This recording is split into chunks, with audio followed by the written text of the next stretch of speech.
Hello, hello! Once again, and I guess hello, hello for the final time for this series. This is video 11 of the Rediscovering Peace series, the final video in the series, kind of summing things up. And I'll be referencing, once again, a few page numbers from the workbook. So if this is for whatever reason the first video you've seen in the series, that's fine. I mean, they each kind of stand alone. This is the workbook. It's been written and uploaded and designed to accompany this presentation that I've offered in these series of videos. And if you'd like your own personal copy and or to read along online, you just go to my website, address in the description box below, and click on the Writings button in the navigation bar at the top. And that'll take you to all of the writings that I've uploaded so far, and near the top of that page is this one you'll see, and you can either click on it and read along, and or download the PDF, which is embedded in the website, and have your own personal copy on hand. You can print it out, make notes in it, whatever you want to do. As I mentioned in the very first video, I did not and will not cover everything in the workbook. Even on 3 to 5 day, I've done a 3-day workshop a couple of times, and even if I were to make this a 5-day workshop, I probably wouldn't go into depth into all of this. Some of it's self-explanatory, and it's just a lot of material. Again, not because the truth is complicated, it's not. Be kind when least inclined. It's all you have to remember, and of course, enact, enliven. And yet we've learned so much self-focused, selfish, superficial garbage, much of it purposeful. I shouldn't call it garbage. We've learned so much self-focused, selfish information in our lives that no longer serves its purpose, that has to be washed away before we can uncover and then re-enliven this beautiful, simple truth. Ever practical, ever working, functional truth. Okay, of practical selflessness, or what I sometimes call radical kindness. Okay, so true to form, I didn't cover everything in the workbook. This final video is kind of a wrap-up video, kind of a summary. I started off making it simple in videos 3A and 3B. I've mentioned the simple truth throughout, to keep bringing us back to the simple, the practical simple. Love versus fear, be kind when least inclined, etc. And now this final video is just a summation again to giving you another couple of tools to help you remember how easy it is to bring you back to just, it's incredibly simple, it's incredibly challenging.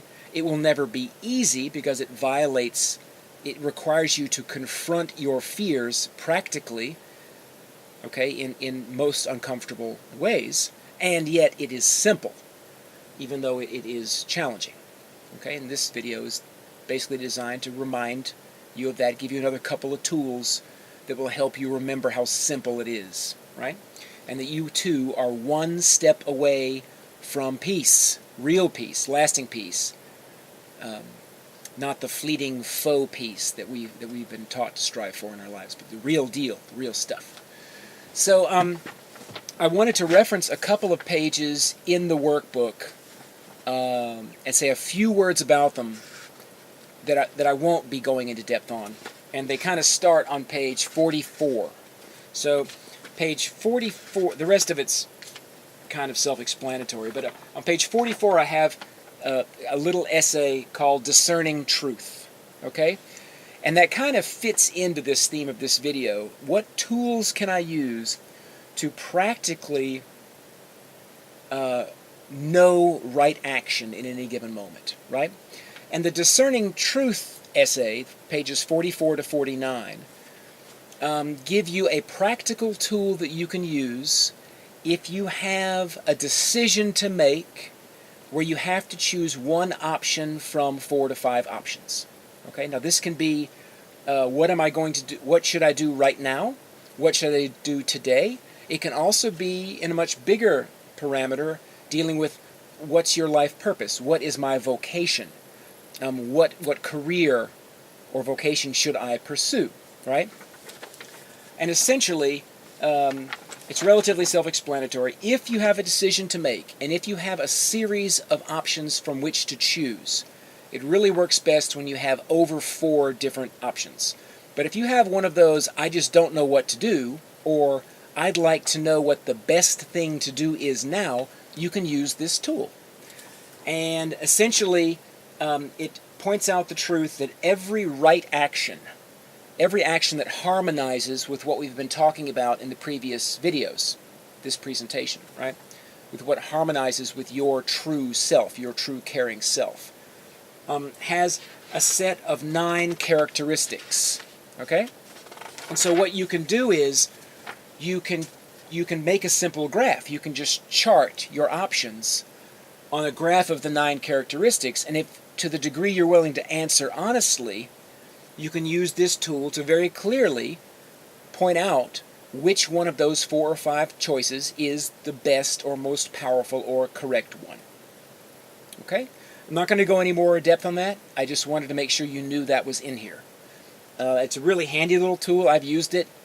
It has examples in it. I think it's really quite self-explanatory. And if you are in one of those moments where you know you want to do something right, and you just are not quite sure which choice would be the best one, and you have the time to choose and use it, then use it. I mean, if there's a child drowning in the lake in front of you, you don't pull out the chart and compare options. You dive in, okay? We're not talking about that kind of stuff. If there's an animal in trauma and you can save it, you save it. All right? There's no debating. But I'm saying in the more general times in life, when you want to make a really good choice, be it in a relationship, on a job, for your future vocation, career planning, you know, what you should do with the next week of your life, it can be any number of general what should I do now moments. It's a very useful tool. Okay? This is pages 44 to 49 in the workbook. And then many of you, I shouldn't say that. I don't know many of you. Many of the people I know, of the thousands of people with whom I've shared this presentation, many of them have enjoyed, how should I phrase this, enjoyed following the wisdom of a guru, or a leader, or a teacher, or a revered pastor. A teacher, someone who has led them or been a guide for their spiritual growth or the meaning of their life or whatever, okay? And in my deep study of teachers, spiritual or otherwise, they also have a set of characteristics that, when met, allow those teachers to more often than not share guidance that brings peace. Of course, most of the time, one or more of those characteristics is not present. It's worth it if you are a person out there watching this series of videos and you have a teacher or a guru or a leader or a pastor, anybody you follow in any extent, whose advice you revere. This is not a bad thing. I simply say it is worth it for you to use pages 50 and 51 to weigh just how much of his or her advice should be taken with just how much or how little grains of salt. Okay? Case in being, true spiritual leaders don't sell their truth. If your spiritual leader is making a profit off of his or her spiritual truth, which he or she has been given through inspiration, or maybe reading someone else's work, who's to say? Even worse, if your spiritual teacher is advocating that it's okay for him to really become wealthy from the same, and that you too can be wealthy if you follow his or her advice, that is one of the biggest red flags. And I just want to emphasize, and there are other characteristics as well on pages 50 and 51. It's a useful little essay. Consider checking it out. You know, look at your own teacher or leader on your own terms. You don't have to listen to me. It's your path. And that's a huge red flag. If your spiritual leader is selling his or her truth, if they are not offering the information because it's an honor to do so, and they are privileged to help others with it, if they're doing it for personal profit and they keep it for themselves locked away and you have to pay to receive it, red flag it. Toss it aside. That is not a truth that is going to be bearing good fruit for you. It's just not. That flies in the face of everything that is good and decent in regards to teaching, sharing, healing, helping, serving, caring, being kind, all that is good and decent, right? If you've been blessed with a gift that you can give to others and minimize their suffering, it is an honor to pass that on. And maybe you do so with just enough money to cover costs. Who's to say? That's your call. Maybe you adjust the price based on what the other can sincerely pay. But to demand a certain price to release information that really is not yours has consequences, and that information is inherently tainted. So I offer that as a free gift. Okay? And if you want to look at other facets of your leader and teacher and see how it resonates with you based on these other characteristics, that's there for you. And the final 2 pages of the workbook that we're going to talk about are pages 52 and 53. And on the top of page 52, this is all about trying to make it as simple as possible, right? There is something to be said for looking at the symbolic diagrams and letting your right brain flow into the flower diagram, for example, and inspire you to choose a certain selfless path. There's nothing wrong with that. And at the same time, your ego will, and has, I've heard this quite a bit, your ego will say it's so complicated. It's so beautiful, but it's so complicated. And so I thought I'd just make it simple. And so this last set of tips is so simple. It's just a fail-safe. It's a fail-safe for you, all right? Each of you is in possession of information that no one else, including me, can have as to what you can do to most powerfully serve and blossom into your best version of you, to remember who you truly are. I can't give anybody specific advice. You know the people who are bothering you the most. You know who your enemies are. You know the people who thereby need love the most in your life. You know what gifts you have to give to those people, anonymously or otherwise, that can blow the roof off and send you hurtling through the veil of duality into the bliss of a peaceful life. No one else knows but you. That being said, the ego will tempt us to sit back and say, gosh, if only I knew what to do. Years I said that.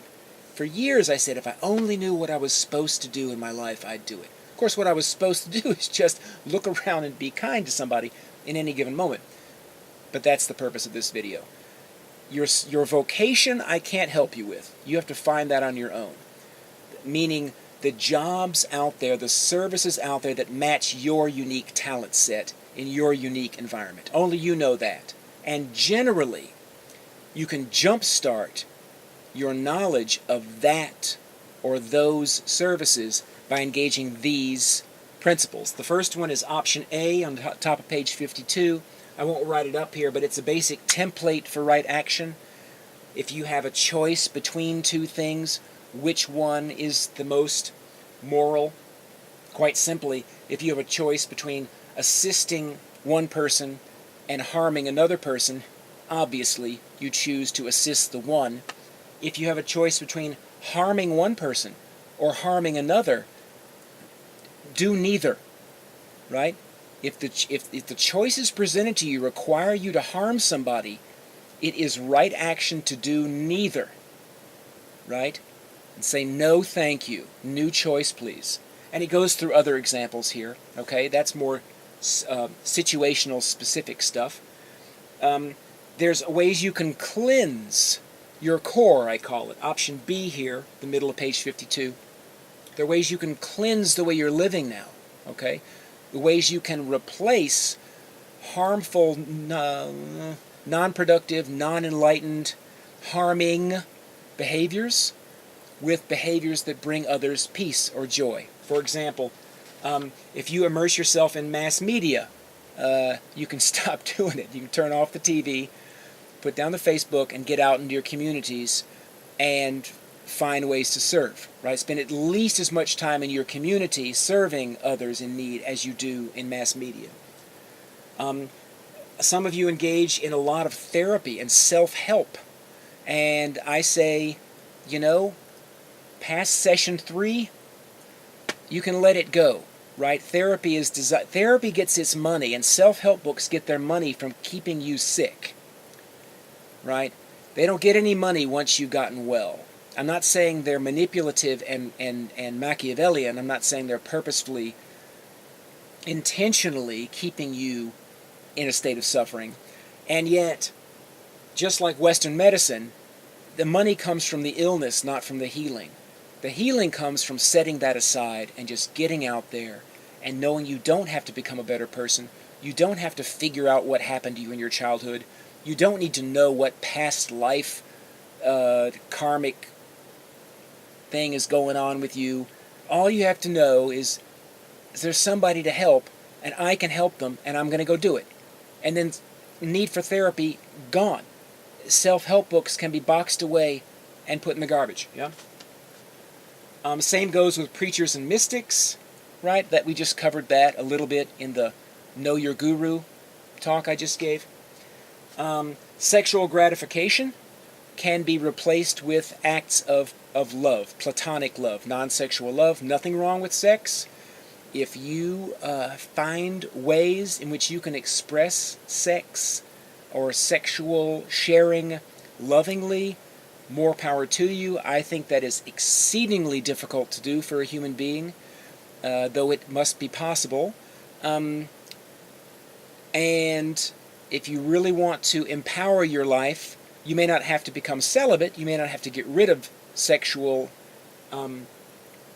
interaction in your life, and yet the more sexual challenges you replace with service, the happier, more powerful you'll be. I'm not recommending that, I'm not encouraging that even, I'm just saying that is a truth that you can use if you wish. Okay? Material accumulation, of course. You can weed out the stuff you don't need and give it away to those in need. It's a beautiful way to jumpstart your awakening process. Then I've got striving for success can be replaced with gratitude and service, as opposed to striving for success for self. You can get out in your community and be grateful for the opportunity to serve. A kill-based diet, a non-vegan diet, can be replaced with a vegan diet. Even a kill-free diet, if you're concerned about the welfare of plants, as so many of you non-vegans seem to be so concerned about the suffering of plants. Well, if that's the case, 16 times more plants are killed to feed your meat and milk, right, than feed a vegan diet. And, as I've pointed out to many a non-vegan who are very concerned about murdering plants, you don't have to murder any plants. Seeds, nuts, legumes, fruits, most vegetables, even grains, if they're harvested correctly, all can be consumed. A wildly healthy and diverse diet can be consumed without even killing a single plant. Okay? Point being, consciously stop causing others to suffer for your own personal pleasure. Okay? And going vegan is a fantastic way to do that, an extremely powerful way to do that. Pest removal, as opposed to removing pests from your life. You can find ways to accommodate them or move them, as opposed to killing them. Yeah. And this feeling of human superiority, right, which we all succumb to, can be quashed by openly going forth and honoring the inferior. This tree-hugging kind of ties in here. You don't have to believe trees are sentient, but you can do things to humble yourself and realize that you as a human being are not superior. You're not the ruler of your environment. You are the steward, the honored steward, to care for the environment. And you can find a myriad of ways to do that. So, option C kind of goes the next step, which ties in with this cleansing stuff. It's, you can cherish nature by being kind to animals, caring for plants, and tending the earth.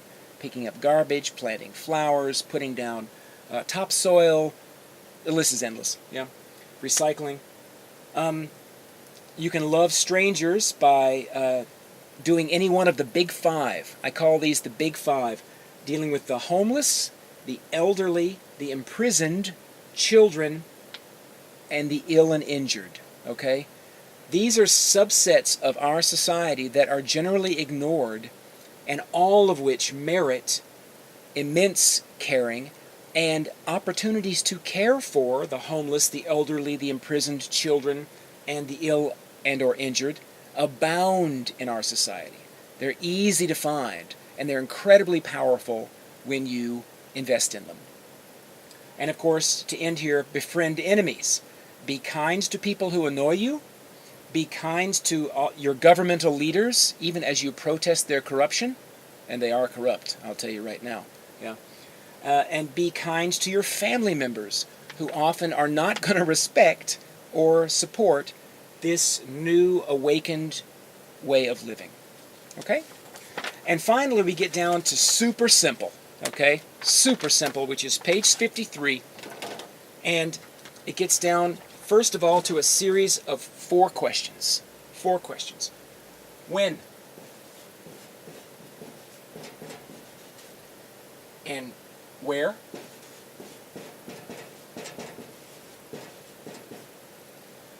And what? And why? Okay? If you ever sit back and think, what in the world can I do? What can I do? You know, what am I supposed to be doing with my life? Well, the when is always now. The where is always here.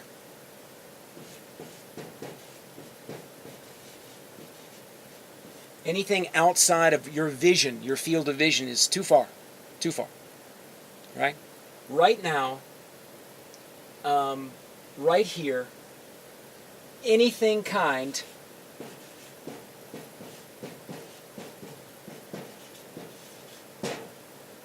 solely for another.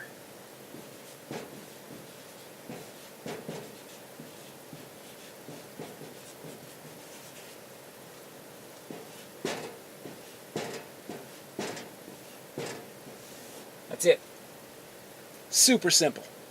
Super simple. And if you do that, if you choose to look upon a situation with humility,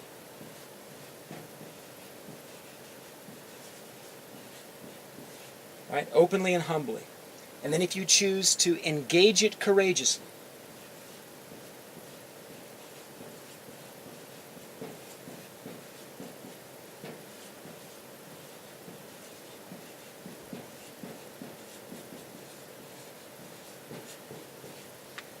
and then if you choose to act gently,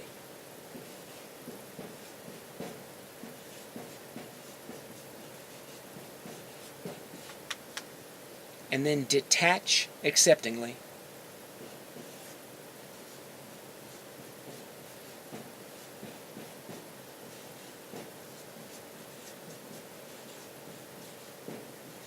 then you can't go wrong. You will be right. Lead. To be a leader. That's what you have to do to be a leader. And we need leaders now. We need leaders of love and kindness and caring and compassion.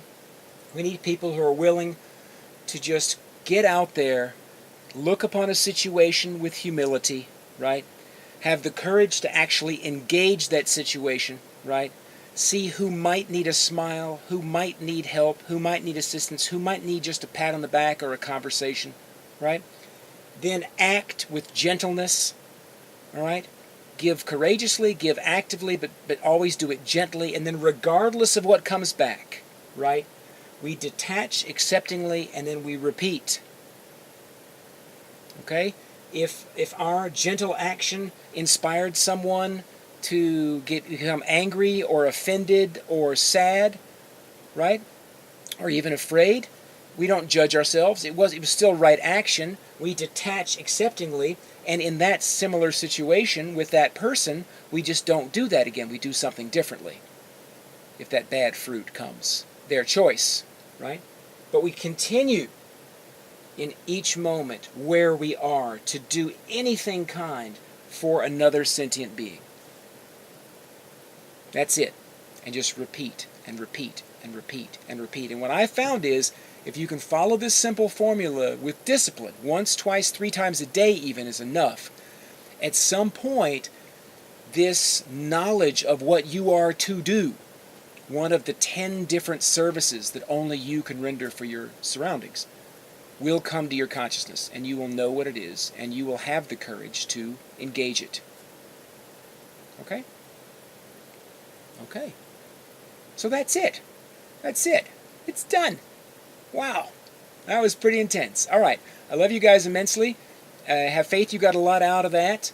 And as always, any questions, comments, confusions, anything you'd like to add, or anything you think doesn't make as much sense as it could or should, I am wide open to fielding any of those comments or questions. rediscoveringpeace@gmail.com. That email address is also linked in the footer of my webpage. Again, link in the description box. And love you all dearly, and would love to hear from you. And whether I do or not, I wish you a beautiful life filled with capital P peace and capital J joy. Namely by bringing the same to others in those moments you least wish to do so. Good luck with that. Peace out.